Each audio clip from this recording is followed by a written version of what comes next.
Well, here with us in the Hyundai Texans radio studio, it's Executive Vice President and General Manager Nick Caserio. Nick, congratulations on winning the AFC South as we head to the postseason. A lot to talk about. First, reflect on winning a division championship for us, if you could. Yeah, it's a culmination of a lot of work and a lot of effort by a lot of people. Really starts with the players and the coaches, the time that they put in, really from the start of the offseason program going all the way back to the spring. Quite frankly, it goes back to even before that. We had a number of players in the building that started their training February, March in preparation for the 2023 season.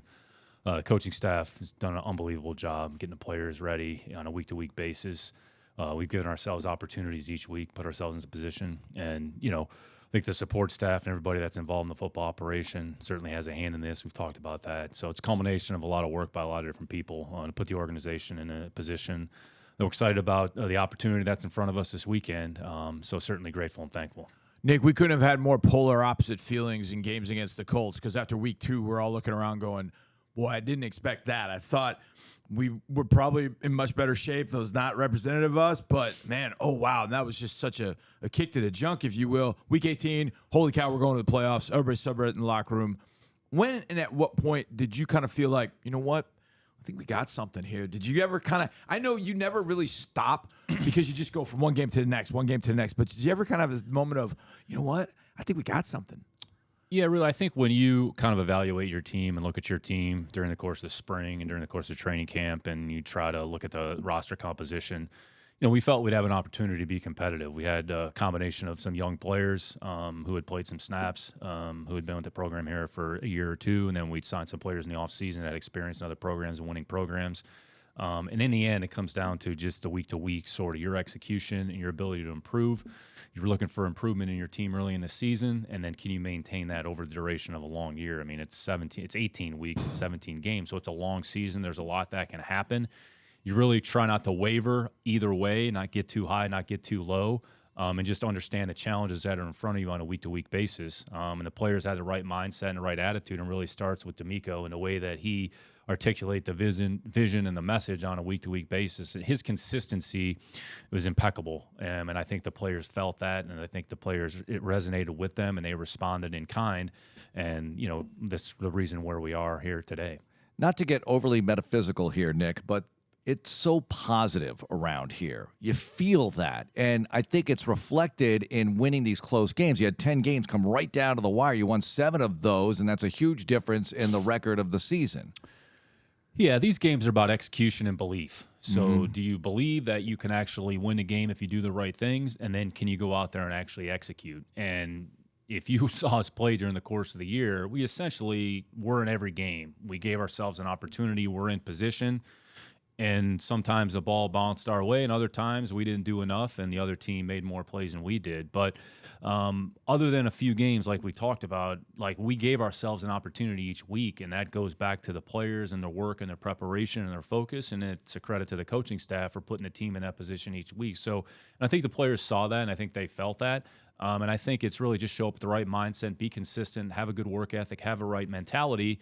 And you have to put the work in. Like, there's no other way around it. You have to put the work in, and if you put the work in, then hopefully the results will follow. Nick, I'm enamored with starting the game with a bomb, and I don't know that we could have started that one any better, especially they kind of rocked us on that first drive. How important in your mind was it to strike back? Maybe that was a 75-yard touchdown pass, but it turned out that way. But how important was it to kind of to punch back early in that game? Yeah, really, the first 2 series are kind of a microcosm, I would say, of the game. So they moved the ball, and we were able to get the stop there in a red area or close to whatever it was, force a field goal, and then to be able to create explosive plays. So when you look at our games, explosive plays, turnovers, situational execution, those have typically been the difference. So you saw that really in 2 possessions, our ability to hold them to 3, and then we took advantage of a big play op as a great throw, a great catch. And you want to get off to a fast start. Go back to what you mentioned there about the week 2 against Indianapolis. We got off to a slow start. We were down 14-0 before anybody was in their seats. So you look at this week, we're able to get the stop, get the ball, score in the first play, and then kind of play the game from ahead. It kind of went back and forth there a little bit in the second half. It was tied. Then it was 17-14. Then they tied it. So, but that's really emblematic of, I would say, number one, our season and that game in particular. Nick, there are more players to talk about, but putting Nico Collins in the spotlight here, you drafted him 3rd round, and he really flourishes, really grows as a player in his third season. How gratifying is that to see for you, having drafted him? And can you discuss his growth as a player overall? Because I know there are others in addition to him. Yeah, you're always happy for the players when they have success. Nico's worked really hard. He's put a lot of time. And kind of going what we just talked about, I think there was belief. I mean, Nico has always been a talented player. He had a great offseason of preparation. And there's some things that we modify. We've talked about in the show a little bit, kind of how we play in terms of emphasizing some of the run-after-catch principles, how we coach it, how we teach it. Bobby brought that with him from San Francisco, and then you saw it manifest itself into Nico's play. I mean, Nico's 6'4", 225, 30 pounds. He's a big, strong, physical player. And you saw that more and more this season, and he executed. And the big thing with Nico is just each week you could count on him. He was dependable, and he has really strong hands. He makes a lot of catches, contested catches, and then he was better with the ball this year than he'd been in the past. So it's a credit to Nico. It's a credit to the work that he put in with the quarterbacks. It's a credit to Coach McDaniels, who spent a lot of time with them really all over the course of all 3 seasons. So, fortunate to have Nico here and excited to see him have success. Nick, the one thing that you and I talked a lot about, we all were fearful. Everybody in this building was fearful a little bit of 90 and 99, Grover Stewart and DeForest Buckner. When you went back and looked at the numbers from week 2, it's like, boy, they had 6 sacks, 9 TFLs, 10 quarterback hits, a total 25. And that number kept sticking in my head. When I looked at the game book afterwards, it was 11. It was 2 sacks, but 1 came from Harrison off a free runner. But it really wasn't those 2 guys taking over the game kind of as they have before. How did you feel kind of like the interior and offensive line kind of handled those 2 big guys in the middle? Yeah, good players are always going to have their moments. I mean, we'll talk about Cleveland. You're not going to be able to really take anybody out of the game because they're just too talented. Even on the first play, Buck was able to wrap around there. We had him doubled, and then they kind of ran. They fell into sort of a TT stunt and hit the quarterback as the ball was being thrown. But for the most part, we handled both of those players, and Grover is just such a load inside. Running the ball inside makes it difficult, but for the most part, we're able to have a hat on a hat for both of those players for most plays, kind of accounted for them, and just didn't allow them to disrupt the game. Really, Buckner more from a pass rush standpoint. We're able to kind of stay in front of him and kind of keep him off the quarterback. And, Grover had his moments in a run game, but they didn't disrupt the game maybe as much as, they could have. Yeah. CJ has a really good game, obviously. Can you discuss 2 throws? One where he throws it across the field, and where's it going? And Nico ends up with it. Long first down conversion. And then the one that got the goal-to-go set up on the go-ahead touchdown when he caught it inside the 10. That was a laser. Yeah, I'd say one of the things when you watch CJ play, he has a very good awareness, and he's a very instinctive player. Has an understanding of space, understanding of where people are. He kind of sees the game through a certain lens, and he plays with that timing and anticipation, which are a big part of playing quarterback. And those 2 plays were certainly emblematic. He kind of kept the play alive, was able to kind of keep his eyes down the field when he was moving, and kind of threw it to a spot where either we were going to catch it or nobody was going to get it. And then the play to Nico, we had a certain coverage, the way they were played. And even in the face of a rush, was able to keep his eyes down the field on a target and deliver a throw under duress with accuracy. But that speaks to who he is as a quarterback, speaks to his skills. And I think one of the things that probably gets underrated sometimes, not from us certainly, is just his ability to just see the field, see all aspects of the field, and play with timing and anticipation. So, I mean, CJ's had an awesome year, and, I'm sure he's excited about the opportunity in front of him. I know we're pumped about the game on Saturday, but I know how you tick, and it's the way that Mark and I talk about it. It's what's next. Well, what's next is Cleveland, and thankfully there is a game against Cleveland because we're sitting here talking to you. We're going to do more shows. The more we win, the more we talk to you. So I typically at this point ask you, okay, give us a scouting report on Cleveland. Well, that was 2 weeks ago, or a little over 2 weeks ago we saw him, Nick. So I guess with Cleveland, I want to ask how are they different than Indianapolis, but are there different issues presented in the first time we faced them versus the second time? How do you kind of look at Cleveland, and does it help having played them here? What kind of goes into this one against the Browns? Sure, no, it's all relevant. It's not too dissimilar to kind of what we went through with Tennessee, kind of playing a team, twice in 3 weeks. Yeah. I mean, we've played a game, and then each of us have played a couple games since. So we're familiar, I'd say, number one, with their personnel and the people that can impact the game. They have a certain style of play that they use on defense. They've led the league essentially at the top of the league in every category defensively. Yep. Run defense, total yards, the way they can attack the quarterback and the passing game. They take the ball away. So they present challenges maybe that are different from Indianapolis. They have a certain style, and Schwartz has done a phenomenal job there with the defense, and they have great players. So good scheme, really good players, and we quite frankly didn't play very well against them in the first game. So hopefully we can look at that game, look at it as a learning opportunity, have an understanding of. I'm sure they're going to tweak a few things about how they played.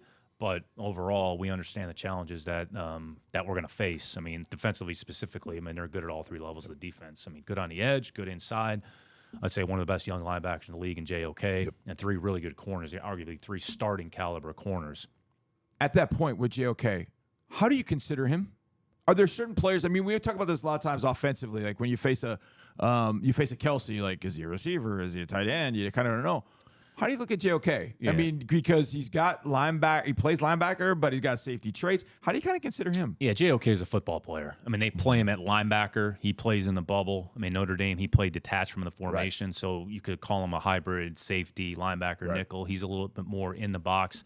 One of the more underrated parts of his game is his ability to rush from the edge. Because he's just so quick and explosive. So you got to make sure that you get a body on him. And he has, 17, 18 tackles for loss, which for a linebacker is an exorbitantly high amount. So certainly have to count for him in a running game. And then offensively, our game came down to the explosive plays, and Coop broke the receiving record when we played against him. So talented player. Joe has played pretty consistent here in the 4 games that he's played. They've made him carve out some yards in a running game. And they have explosive players. Ford's an explosive player, and Njoku's an explosive player. Coop obviously is an explosive player.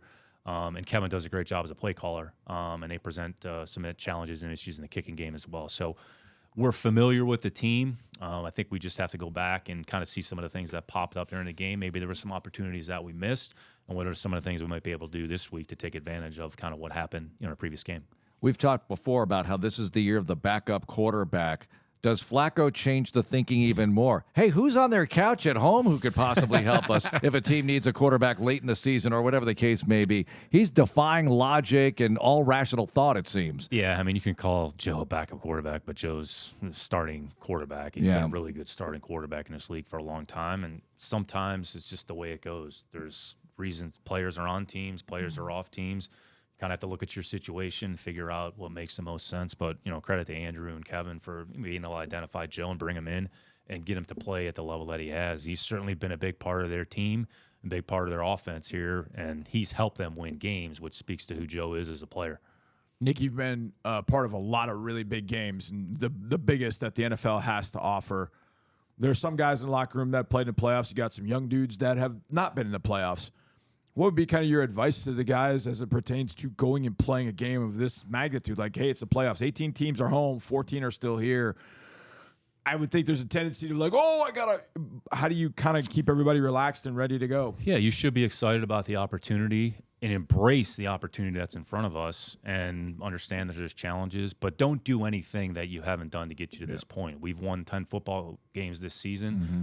You've done enough to get to that point, so let's not do anything different. Go through your normal week of preparation, your routine, and then get yourself ready to play Saturday afternoon. So it's a credit to the players that they've put themselves in a position, embrace the opportunity, look forward to the challenge, and we should have fun with it. It's great for the team, it's great for the organization, it's great for the city of Houston, but let's not make it more than what it is, which is the next football game here on the schedule that we have to go out there and be able to play well. These games ultimately boil down to the team that executes the best. It's not about experience. A lot of people talk about experience. There's an element of that. Maybe you've played in those games. But once the game starts, it's going to come down to how well you execute each phase, each play. I know what I was doing Sunday afternoon and how I was reacting to watching the deep steel blue-clad Tennessee Titans taking on the Jaguars. But what was it like for you checking out that game, knowing that, hey, if the Titans win this thing, we're the division champions? Yeah, we obviously got home late Saturday night, whatever it was, but we treated it as a normal Sunday. So we went to church, our girls and I, my wife went to church. I really didn't flip the game on until kind of later in the day anyways, kind of at the end. So it just gives you a little more clarity about, all right, here's where we know we were in. We didn't really know when and where we were going to play. Then once the result of that game came through, then okay, then our preparation and focus shifts kind of to Cleveland here a little bit. So you kind of shift gears. So at least you have a little bit more clarity. But I mean, I think you saw around the league. I mean, this league is probably as competitive as years there's been in a long time, and you just have to. What it shows, you have to go out there each week, and if the team that executes the best is typically going to win. And the records, they matter, but in the end, they really don't matter. Nick, I know when my dad was a high school coach a long time ago, when we got to the playoffs, he was advanced scouting 2, 3, 4 weeks in advance. As you approach the playoffs, and I know we've talked about this, you and your group have been well ahead with preparation. Had you started on any of the other teams and thoughts before, like, hey, we got to be ready just in case? Had you kind of started any of that with the scenarios that were out there? Yeah, no, you have to allocate resources and personnel for that and have contingency plans in place. So I think the focus of the coaching staff and the players is obviously on the opponent, but there was 3 potential teams that we could play, right, one of which we were familiar with because we just played them a few weeks ago. So maybe you don't have to spend as much time as kind of updating their personnel, what's changed since we played them. But as far as Buffalo and Kansas City were concerned, there was an opportunity, a possibility that we would play those teams. So we would have to go through just our normal preparation and process. So whoever was assigned to those teams kind of went through it, advanced scouted the teams. We actually had somebody at the Buffalo-Miami game last night because that potentially could have some ramifications. So not that game doesn't necessarily matter, but at least we have more information. So in the event that we do win our game against Cleveland, then we're prepared for what the next opportunity might be. So it's a balance of we understand what's at hand, but we also kind of have to have eyes. And there's folks and people that we allocate towards that, absolutely. Yep. Well, speaking of allocating resources, as you advance here, and here we are, week 1 of the playoffs, I'll put it in air quotes, shortens your offseason because you have things to do to get ready for the draft, free agency. How does this affect what you do in those areas? It does, but it doesn't, Mark. Yeah. So you're in this kind of window, regardless of what happens. This is kind of the all-star period, so you're starting to see some of the all-star games. There's a few. I think there was either one last week, but then a few weeks you have the Shrine, you have the Senior Bowl. So we already have people kind of allocated. We've kind of gone through what we need to get accomplished. We have the opportunity to interview those players. Really what you have to do is figure out when are the coaches eventually going to get involved. We know they're going to be involved at some point, but right now the focus is on getting the team ready to play. So, but we can also, there's plenty of work that we can kind of do in advance. Really, the next, I would say, date to circle on the calendar will be the underclassmen declaration. I think that's coming up either end of this week or the following week. Okay, here are the group that's eligible. Here are the players that are sort of on the fence. Okay, this group's going back. This group's in a transfer portal. All right, here are the players that are eligible. I'd say there's a good chance we've probably done work on 85, 90% of those players from an evaluation standpoint. Now we can do a little bit deeper dive and have the opportunity to maybe interview some of them at the All-Star game. So it's just a matter of how you allocate your resources, who's involved in that, understanding at some point everybody's going to have a hand in it, and then just making sure that we're prepared at the end of April, which, you know, we're pretty confident that we will be. Nick, you and D'Amico have used the phrase, we'll figure it out, a number of times. We've talked about that. And it's funny because I was using that phrase a lot with my wife, like when we were moving. I was like, we'll figure it out, we'll figure it out, we'll figure it out, we'll figure it out. And so when you brought that up, I was like, okay, it resonated with me. So I ask you this. We've talked about this a little bit this year. How did you and D'Amico figure it out? Because you guys came from different trees, whatever you want to call it, and yet came together and figured it out to get a team to the playoffs, +7. You know, what you guys were able to do. We've talked about the draft, the free agents you brought in, the players you brought in middle of the year that you never thought, like Tier Tart's going to play for us in weeks 17, 18. You're like, really? How did you guys figure it out? Trust, communication, and respect. So I think if you have those elements in a relationship, then you can kind of lean on one another in their respective areas. D'Amico is, I would say, just a gifted human being. Like, there are not too many people like D'Amico Ryans, and the way he is day to day, his consistency, the way he relates to the players, the way he put the staff together, his ability to each week look at the opportunity in front of us and try to make the most, whatever the situation is, good, bad, whatever happened, let's turn the page. And he just has so much juice, so much energy.